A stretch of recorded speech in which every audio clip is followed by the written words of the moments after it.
दोस्तों इंग्लिश के अंदर दो टाइप की वॉइस होती है, एक एक्टिव और दूसरी पैसिव। एक्टिव का मतलब हम लोग जानते हैं सतर्क रहना। कहने का मतलब सेंटेंस के अंदर सब्जेक्ट जब एक्टिव रहता है कोई काम करते हुए, मतलब सब्जेक्ट अगर खुद काम करता है तो वो होती है एक्टिव वॉइस। जैसे Mukesh writes a letter, Mukesh letter लिखता है तो मुकेश यहाँ पर एक्टिव है, मुकेश खुद लेटर लिख रहा है। मुकेश यहाँ पर सब्जेक्ट है और वो खुद लेटर लिख रहा है। अब दोस्तों इसी को अगर हम लोग पैसिव वॉइस में बदलें तो कैसे बदलेंगे? A letter is written by Mukesh, एक लेटर मुकेश के द्वारा लिखा जा रहा है। अब अगर हम हिंदी में देखें या इंग्लिश में देखें, दोनों में बात वही है, बात कुछ बदली नहीं है। कहने का मतलब यहाँ पे लेटर तो मुकेश ही लिख रहा है ना, लेकिन गौर से देखो दोस्तों, यहाँ पे बोलने का तरीका अलग अलग है। यहाँ पे हम लोग बोल रहे हैं कि मुकेश लेटर लिख रहा है, यहाँ पे हम लोग बोल रहे हैं कि लेटर मुकेश के द्वारा लिखा जा रहा है। पहले वाले सेंटेंस में तो सब्जेक्ट एक्टिव है यानी कि मुकेश एक्टिव है, दूसरे वाले सेंटेंस के अंदर वर्ब एक्टिव है यानी कि उसके द्वारा जो काम किया जा रहा है वो काम एक्टिव है। यही होती है दोस्तों एक्टिव वॉइस और पैसिव वॉइस। मैं उम्मीद करता हूं यहां तक कोई डाउट नहीं है। अब हम इन दोनों सेंटेंस को ध्यान से देखते हैं कि ये एक्टिव से पैसिव बना कैसे, मतलब सेंटेंस के अंदर हम लोगों ने क्या क्या चेंजेस किए जिससे ये एक्टिव वॉइस से पैसिव वॉइस बन गई। दोस्तों इस सेंटेंस में मुकेश पहले था और इस सेंटेंस में मुकेश आखिर में आ गया, और जहां पे एक लेटर था वो एक लेटर आगे आ गया। तो ये चीज तो दिमाग में डाल लो दोस्तों, ये चीज तो फिक्स है कि किसी भी सेंटेंस को एक्टिव से पैसिव बनाते वक्त लास्ट में पड़े ऑब्जेक्ट को पहले लाना है और पहले पड़े सब्जेक्ट को आखिर में ले जाना है जहां पे ऑब्जेक्ट पड़ा था। ये चीज बहुत सिंपल है, बच्चा भी समझ जाता है। तो यहां पे चेंजेस जो होंगे वो बीच में होंगे। कहने का मतलब यहां पे राइट्स बन गया इज रिटन। कहने का मतलब अगर हम सेंटेंस को एक्टिव से पैसिव में बदलेंगे तो वर्ब की फर्स्ट फॉर्म थर्ड फॉर्म में बदल जाएगी।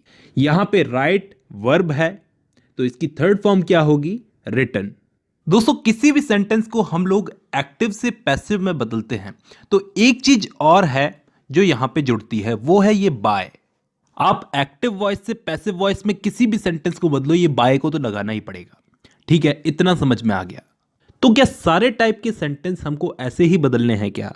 मतलब सेंटेंस हमें पास्ट में दे दिया जाए, फ्यूचर में दे दिया जाए, सेंटेंस कंटिन्यू हो, तो ऐसे सेंटेंसेस को हम लोग कैसे बदलेंगे वो भी मैं आपको सिखा देता हूं।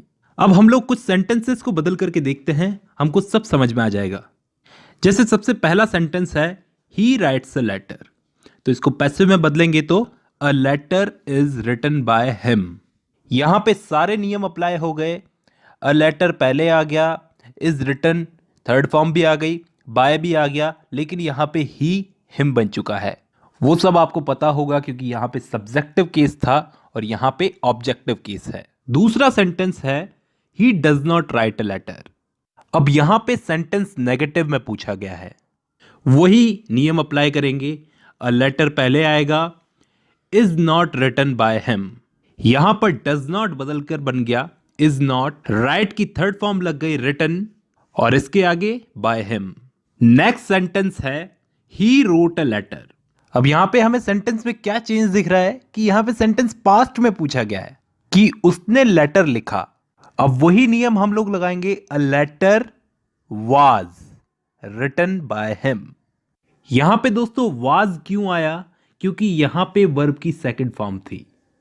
वर्ब की सेकंड फॉर्म है तो हमको समझ जाना चाहिए कि सेंटेंस पास्ट में है, तो ऑब्वियसली यहां पर वाज जुड़ेगा ही। A letter was written by him. अब सामने वाला एक और एक्टिव वॉइस रखता है आपके सामने जिसमें वो पूछता है he did not write a letter. मतलब यहां पे उसने नेगेटिव में पूछा है तो अब नेगेटिव में ही इसको जवाब देना पड़ेगा। करना कुछ नहीं है, हमको नॉट लगा देना है। A letter was not written by him. अगर यही चीज हमसे कोई फ्यूचर में पूछे, फ्यूचर एक्टिव वॉइस में पूछे he will write a letter, कि वो एक लेटर लिखेगा, इसको पैसिव वॉइस में बदलो। इसमें भी दोस्तों कुछ चेंज नहीं होगा, बस विल के आगे बी लग जाएगा, बाकी सारे नियम अप्लाई करेंगे। A letter will be written by him. अब दोस्तों यही चीज उसने प्रेजेंट कंटिन्यूअस में पूछ ली, मतलब he is writing a letter, इसको बदलो। पैसिव वॉइस में। इसमें भी करना कुछ नहीं है, इसमें बीइंग जोड़ देना है। A letter is being written by him. अब यही सेंटेंस अगर पास्ट कंटिन्यूअस में पूछा गया है, मतलब he was writing a letter, past में वो लेटर लिख रहा था, इसको पैसिव वॉइस में बदलो। तो कैसे बदलोगे? इसमें भी बीइंग लगा देना है दोस्तों। A letter was being written by him. अब दोस्तों परफेक्ट टेंस में अगर इस चीज को पूछे कोई, मतलब प्रेजेंट परफेक्ट में पूछे he has written a letter, इसको बदलो। तो दोस्तों इसको सिंपली कुछ नहीं करना है, इसमें सिर्फ बीन जोड़ देना है। A letter has been written by him. और अगर पास्ट परफेक्ट में पूछे he had written a letter, इसको बदलो। तो दोस्तों इसको भी बीन लगा देना है। A letter had been written by him. तो यहां पे दोस्तों हमने टेंस के हिसाब से एक्टिव को पैसिव में बदला। लेकिन जैसा कि मैंने आपको बताया कि अलग अलग टाइप की ट्रिकी एक्टिव वॉइस सबसे पूछी जा सकती है, तो कुछ चीजें हमें यहां पे याद रख लेनी होगी कि कि एक्टिव वॉइस में हमारे सामने अगर डज नॉट और डू नॉट आए तो पैसिव वॉइस में हम उसको नॉट बना देंगे। एक्टिव वॉइस में वर्ब की सेकंड फॉर्म हो तो पैसिव वॉइस में हम लोग वाज वर्ब का यूज करेंगे। एक्टिव वॉइस में अगर डिड नॉट हो तो पैसिव वॉइस में वाज वर्ब प्लस नॉट का यूज करेंगे। एक्टिव वॉइस में अगर विल शैल या फिर कोई मॉडल हो तो पैसिव वॉइस में हम लोग विल शैल मॉडल के आगे बी लगाएंगे। एक्टिव वॉइस अगर कंटिन्यूअस में हो तो उसमें हम बीइंग लगाएंगे। और लास्ट में अगर एक्टिव वॉइस में हैज हैव हैड ऐसा कुछ भी आए तो पैसिव वॉइस में हैज बीन, हैव बीन और हैड बीन का यूज होगा।